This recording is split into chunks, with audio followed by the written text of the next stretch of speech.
Dáil's previously resident at homes run by religious order, and the Deputy has 5 minutes. Thank you. The issue of women who were committed to Magdalene laundries is one of the last unresolved issues of the hidden Ireland of institutions, religious orders and the state, so eloquently set out in the Ryan report and in a whole series of articles, books, films, memoirs and other programmes. Just before Christmas, the Justice for Magdalenes group met with senior officials in the Department of Justice. At that meeting, Mr. Martin, an Assistant Secretary in the Department, stated that after the passage of the Criminal Justice Act of 1960, the state placed women routinely on remand and paid a capitation grant for each woman so referred to the Magdalene institutions.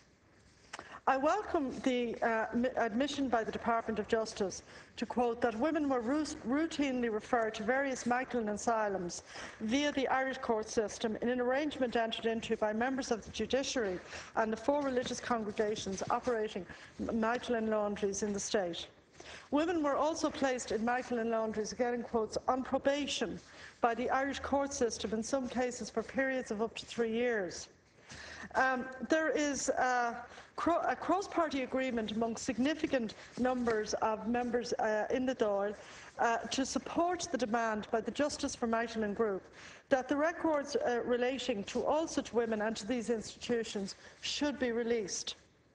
It would now also seem appropriate that the Minister for Education withdraw his assertion last September that the state did not refer individuals to Magdalene laundries, nor was it complicit in referring individuals to them.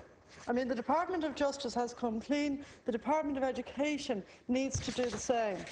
The Minister for Education needs to come into the House and withdraw these references, and also his previous references to women in Magdalene laundries being some form of employee in a routine employment situation in the laundries.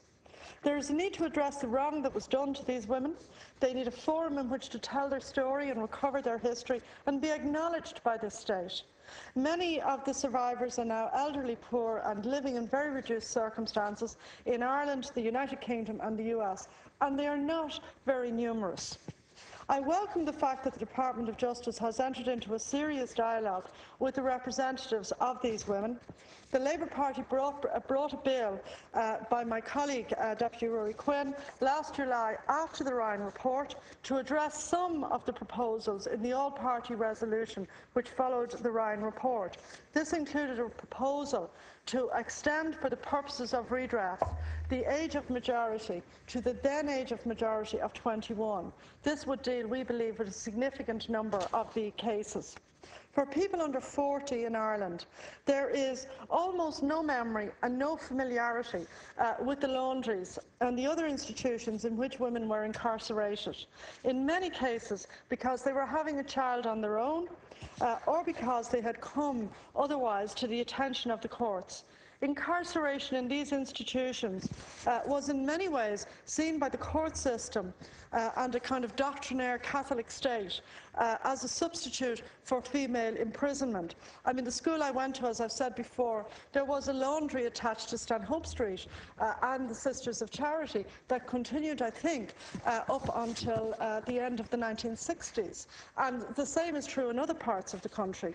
I believe that the general public in Ireland, and as I said, a wide body of cross-party opinion in this House, strongly supports justice and restitution for the women who are incarcerated and worked like slaves in many cases in these laundries. And it really is up to the Minister for Education.